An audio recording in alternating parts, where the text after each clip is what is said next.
Ukraine पर Putin के non-stop हमले जारी हैं।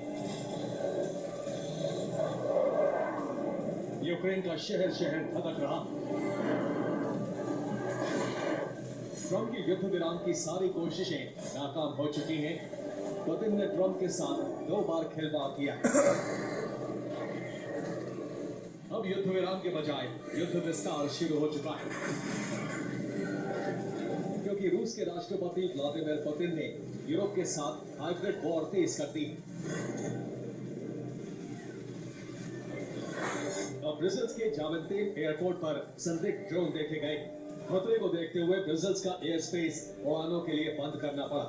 मंगलवार की रात क्वाडकॉप्टर ड्रोन एयरफील्ड के ऊपर मंडराते देखे गए। इसके साथ ही क्लेन ब्रोगेल एयरबेस पर मंगलवार रात दूसरी बार 6 ड्रोन देखे गए। यहाँ अमेरिका के परमाणु हथियार तैनात हैं। इससे पहले सोमवार की रात क्लेन ब्रोगेल एयरबेस पर ड्रोन देखे गए थे।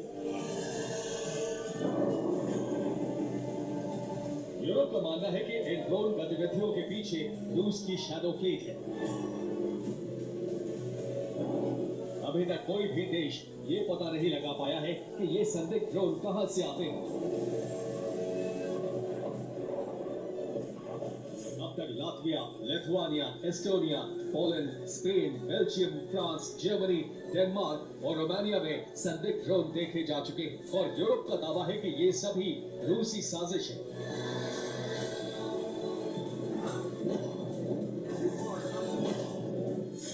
4 नवंबर को पोलैंड के प्रधानमंत्री डोनाल्ड टस्क ने रूस के उन ड्रोन्स का मलबा दुनिया के सामने पेश किया जो सितंबर के महीने में पॉलिश एयर स्पेस में घुसे थे।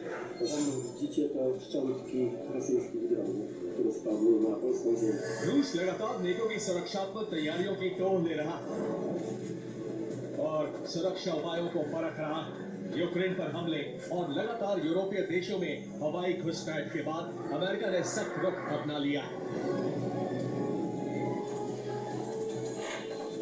अमेरिकन मीडिया की रिपोर्ट है कि ट्रंप ने यूक्रेन को खुली छूट दे दी। वॉल स्ट्रीट जर्नल की रिपोर्ट है कि ट्रंप ने यूक्रेन को लॉन्ग रेंज हमलों की छूट दे दी। इस फैसले को सार्वजनिक नहीं किया गया है, लेकिन ट्रंप ने इसका खंडन करते हुए इसे फेक न्यूज कहा है। हालांकि इस बात से इनकार नहीं किया जा सकता कि ट्रंप ने रणनीति के तहत यूक्रेन को छूट दे दी है, क्योंकि प्रतिबंध लागू करने के बाद रूस पर दबाव बनाने के लिए ट्रंप के पास यही आखिरी रास्ता है।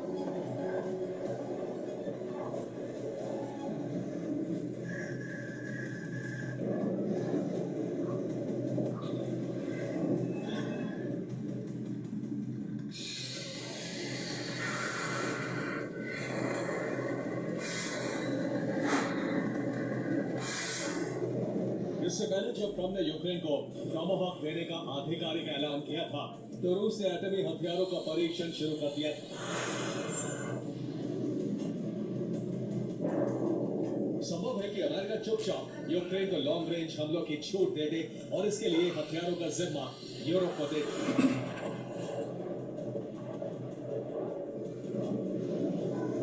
ब्रसेल्स में लगातार 2 दिन से यूक्रेन को मदद पर और ईयू के विस्तार पर मंथन हो रहा है। इस बैठक में शामिल देशों में यूक्रेन को नए हथियार पैकेज देने का ऐलान किया है। जर्मनी 2026 में यूक्रेन के लिए 3 बिलियन यूरो की मदद बढ़ाने वाला है। फिलहाल 8.5 बिलियन यूरो की मदद यूक्रेन को दी जाती है, जो बढ़कर 11.5 बिलियन हो जाएगी। यूक्रेन और नॉर्वे के बीच सामरिक सहयोग समझौता हुआ है। ज़ेलेंस्की ने अमेरिका से लॉन्ग रेंज हथियारों पर दोबारा विचार करने की अपील की है। कीव में नेटो अधिकारियों के साथ ज़ेलेंस्की की बैठक हुई है। इस बैठक में नेटो ने यूक्रेन को नए डिफेंस सिस्टम देने का आश्वासन दिया है। यूरोप के देश यूक्रेन को बड़ी जंग के लिए तैयार कर रहे हैं। इसके साथ ही यूक्रेन को यूरोपियन यूनियन में भी शामिल करने पर विचार किया जा रहा है।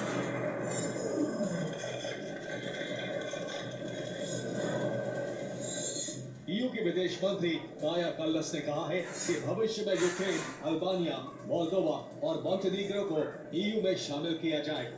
नए सदस्य देशों को 1 साल तक प्रोबेशनरी सदस्य बनाया जाएगा। हालांकि हंगरी ने यूक्रेन को ईयू में शामिल किए जाने का विरोध किया है।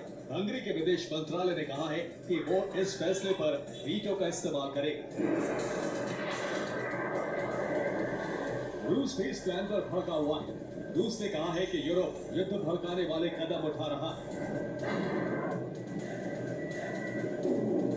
रूस के सांसद मिखाइल दिलयागिन ने कहा है कि अगर यूक्रेन ने लॉन्ग रेंज हमले किए तो रूस का पहला टारगेट स्टारलिंक सैटेलाइट समूह होगा।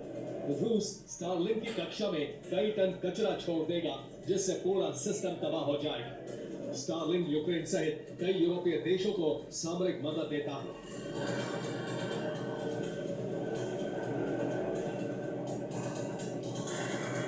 अगर